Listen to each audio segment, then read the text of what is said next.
बिस्मिल्लाहिर्रहमानिर्रहीम। अस्सलामु अलैकुम। वेलकम टू देसी नुस्खे पाक। देसी नुस्खे पाक में हकीम आमिर आपकी खिदमत में हाजिर है।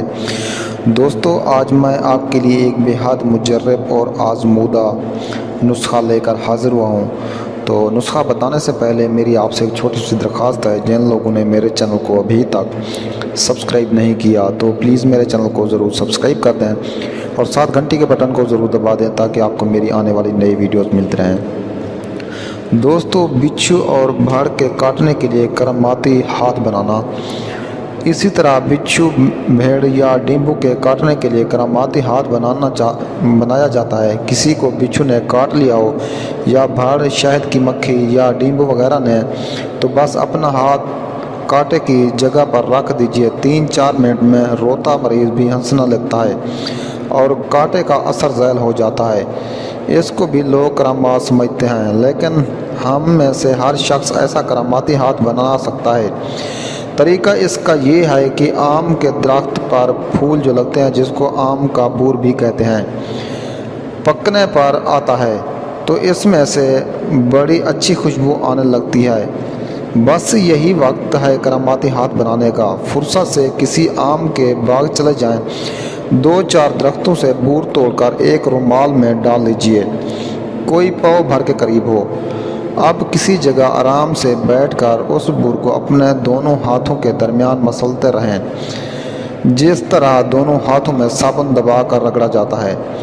1-1.5 घंटे तक ये अमल जारी रखिए, हत्ता कि हाथों पर बूर का मैल और रस खूब अच्छी तरह जम जाए।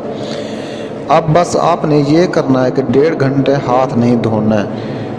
बूर मलने के बाद 3-4 घंटे तक अपने हाथ ना धोएं। इसके बाद अपने हाथ धो लीजिए आप भी करामाती हाथ के मालिक बन गए हैं। जहाँ कभी कोई बिच्छू, भेड़ या शहद की मक्खी काट ले, उस जगह अपना हाथ रख दीजिए। 4-5 मिनट में दर्द वगैरह दूर हो जाएगा और लोग आपको बाबा जी समझकर अकीदतमंद बन जाएंगे। लेकिन ये अमल आपको हर साल करना पड़ेगा। इसकी तासीर 1 साल तक रहती है। अगले साल जब आम का बूर आए तो फिर ये अमल कर लीजिए।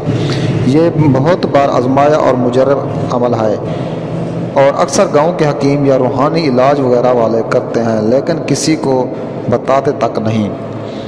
तो दोस्तों, ये जो बूर होती है ना, आम की बूर होती है, उसको आपने किसी कपड़े में बांध कर अपने हाथों से मलना है, मसलना है।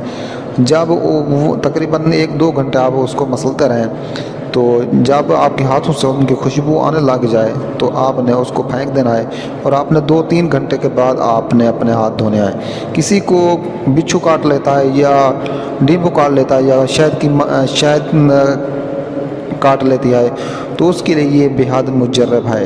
इंशाअल्लाह ताला जो ये अमल करेगा वो हमें ज़रूर दुआओं में याद रखेगा।